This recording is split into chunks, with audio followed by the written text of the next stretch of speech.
Ladies and gentlemen, for the last few months, they have been doing something in the country called contact tracing, but not much data has been released about it, and we really kind of been kept in the dark about this whole thing. So, NPR has a report that came out August 14th, 2020, where 14 states made contact tracing data public. Here's what they're learning. All right, so there is some audio that I want you to listen to.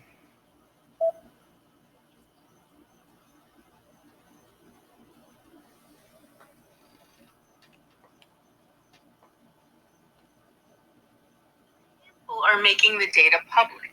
NPR's Selena Simmons-Duffin is with us now. Good morning, Selena. Good morning. What's at stake here? What's the data that you get from doing contact tracing? So, as a reminder, this process happens when somebody first tests positive for COVID 19. As quickly as possible, public health workers call them and ask them to name and give contact info for their close contacts, people they may have exposed, so that those people can quarantine. And some of the data that comes out of this has to do with the process, how quickly health workers are able to reach out, how many people answer and cooperate, that kind of thing. But you can also learn about where transmission is happening in these interviews. If a lot of people who are positive think they got sick at work, for example, that's really key information that can help policymakers and just regular everyday people make decisions. What places are sharing the data? Well, there are only a handful sharing the data that they're gathering right now. The best example I've seen on the where data is Louisiana. It doesn't have a lot of raw data or graphs, but there is a really detailed list of settings where outbreaks have occurred in the state, from casinos to weddings to industrial settings. And they update this list weekly, and you can see that bars, for instance, are driving more outbreaks and more cases than gyms, which is, really interesting insight. New Jersey has a very cool dashboard that shows contact tracing staff numbers and even breaks down how many tracers are working in each county. And Maryland shows the volume of contact tracing calls over time and how many people were reached successfully and provided contacts. And that information is key to understand how well contact tracing is working in a state and thus how effective it is at keeping transmission at bay. Okay, so Louisiana, New Jersey, Maryland making it public, but you said most states aren't. Why wouldn't they be?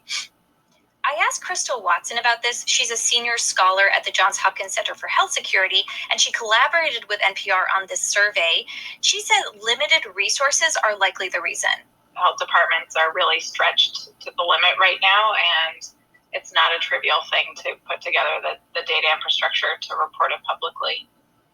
But Watson is really hoping that more states will start making this data public. She says federal guidelines on the metrics that states should be using and the goals for these data would really help. And she also says we've been here before. There was pressure months ago to make coronavirus testing data and demographic data more transparent and better quality. And that pressure seemed to have an effect. So Watson and some other public health experts hope that there can be a similar push for more states to share contact tracing data as well. But it sounds like what they're really going to need in order to do that is resources. Yes, definitely resources, guidance, and maybe some pressure from the public to say, hey, this information is really key and interesting, and we'd like to see it too. NPR's Selena Simmons-Duffin. Thanks, Selena. Thank you. Okay, ladies and gentlemen. So you hear some states made their contact tracing available. So really what it is anybody that comes up positive, what they do is they try to contact as many people as possible that you might have encountered to notify them to go into quarantine. So that's really what it's all about. So, it's a shame all the states did not provide data, and they probably won't. They don't even provide all data for even the opioid plague that's been going on for 22 years now. And all states are not obligated to report those numbers. That's why it's always an undercount. So even with the contact tracing, without all of the states reporting, anything they give you is an undercount. But it is interesting, and I'm sure it's going to be something that they will continue with as long as this pandemic is going on. And they would especially need to do it now with reopening schools, because now your kids are going to be in contact with all sorts of people during the day if they're in school. So, well, y'all tell me what you think. It's a lot of people being exposed out here, and you just don't know. You just don't know. And I don't think we ever will know, to be honest with you. Please leave your comment and subscribe. Don't forget to hit on the notification bell, and I'll see you on the next video. Peace, family.